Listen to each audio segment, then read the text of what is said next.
Copa আমেরিকার quarter ফাইনালে Messi কি খেলতে পারবেন? টানা ৩ জয়ে গ্রুপ চ্যাম্পিয়ন হয়ে কোপা আমেরিকার কোয়ার্টার ফাইনাল উঠেছে আর্জেন্টিনা। শেষ ৮-এ বর্তমান চ্যাম্পিয়নদের প্রতিপক্ষ ইকুয়েডর। শেষ ৮-এ প্রতিপক্ষের চেয়েও আর্জেন্টিনার মূল দুশ্চিন্তা নিজেদের নিয়ে। আরও স্পষ্ট করে বললে, লিওনেল মেসিকে ঘিরে। পেরুর বিপক্ষে গ্রুপ পর্বে শেষ ম্যাচের পর আর বিশ্রাম নেয়নি আর্জেন্টিনা দল।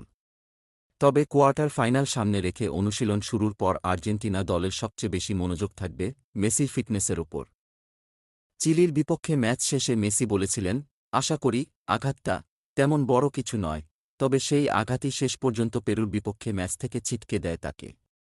আর নিয়মরক্ষার ম্যাচ হওয়ায় সেই ম্যাচে মেসি অপরিহার্য ছিলেন না। গোলের পর বেঞ্চে থাকা মেসির সঙ্গে গিয়ে উদ্যাপনে মেতেছেন Argentine striker Lautaro Martinez Reuters. কিন্তু ইকুয়েডরের বিপক্ষে কোয়ার্টার ফাইনালে মেসির মতো কারও অনুপস্থিতি দলের জন্য বড় ধাক্কা হবে। এখন পর্যন্ত আশা করা হচ্ছে চোট কাটিয়ে শেষ ৮-এর ম্যাচের আগেই প্রস্তুত হবেন মেসি। পুরো ম্যাচের জন্য না পেলেও কিছু সময়ের জন্য হয়তো তাকে পাওয়া যাবে।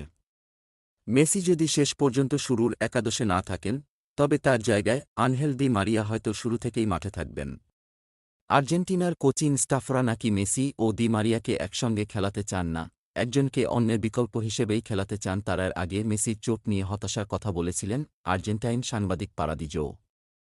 গ্রুপ পর্বের শেষ ম্যাচের আগে কোয়ার্টার ফাইনালে মেসির খেলা ঝুঁকিতে আছে মন্তব্য করে তিনি বলেন, সময়ের সঙ্গে মেসির চোট নিয়ে আমরা যা জেনেছি, সে এখন ভালো আছে, সুস্থ আছে। কিন্তু ঝুঁকিতে আছে, এমনকি কেউ কেউ বিশ্বাস করে এ পরিস্থিতিতে তাকে খেলালে চোটের অবস্থা আরও খারাপ হতে পারে। এমন পরিস্থিতিতে মেসির ব্যাপারে বেশ সতর্ক হয়ে এগোতে হবে আর্জেন্টিনা দলকে। সামান্য ঝুঁকিও মেসিকে ছিটকে দিতে পারে কোপা আমেরিকা থেকে। এখন তাকে খেলানোর ব্যাপারে স্কালোনি কোনো কৌশল নেন, সেটাই দেখার অপেক্ষা।